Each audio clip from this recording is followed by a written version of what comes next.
I used finasteride for 11 years.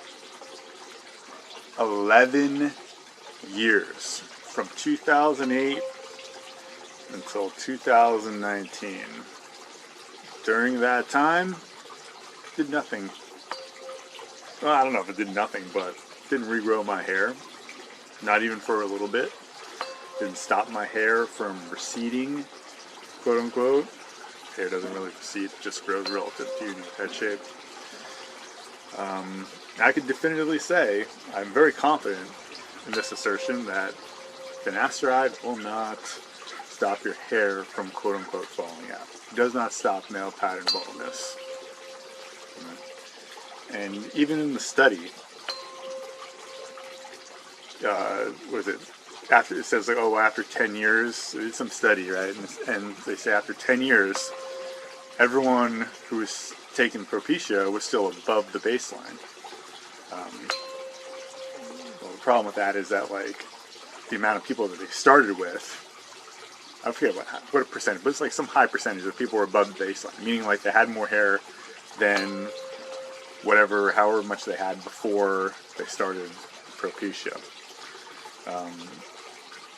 But there are only a fraction of those people left in the study, right? A lot of people dropped off. Why? Probably because it didn't work, or they realized they were poisoning themselves, or, well, yeah, it didn't work.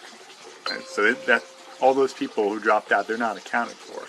And the people who did stay in and did have hair that was above the baseline, you don't know what kind of male pattern baldness they had.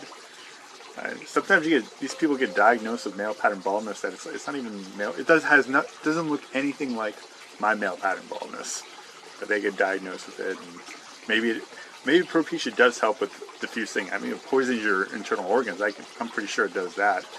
I had this recurring back injury for years and years at the tail end of taking that stuff. And after I did some kidney detoxification stuff, and the back problem went away.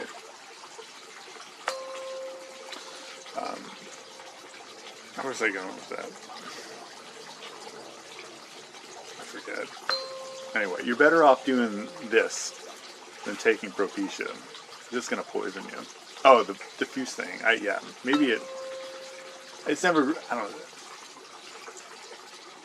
I've never seen it work on a head and hair loss pattern like mine.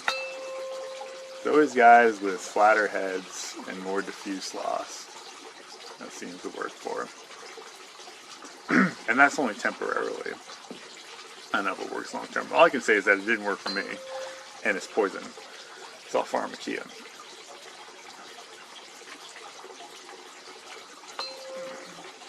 The reason it didn't work is because male pattern baldness has nothing to do with DHT. It has everything to do with your head shape.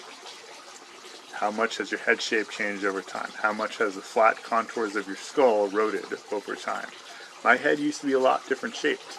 Back when hair grew on this area of my scalp, it was a lot flatter.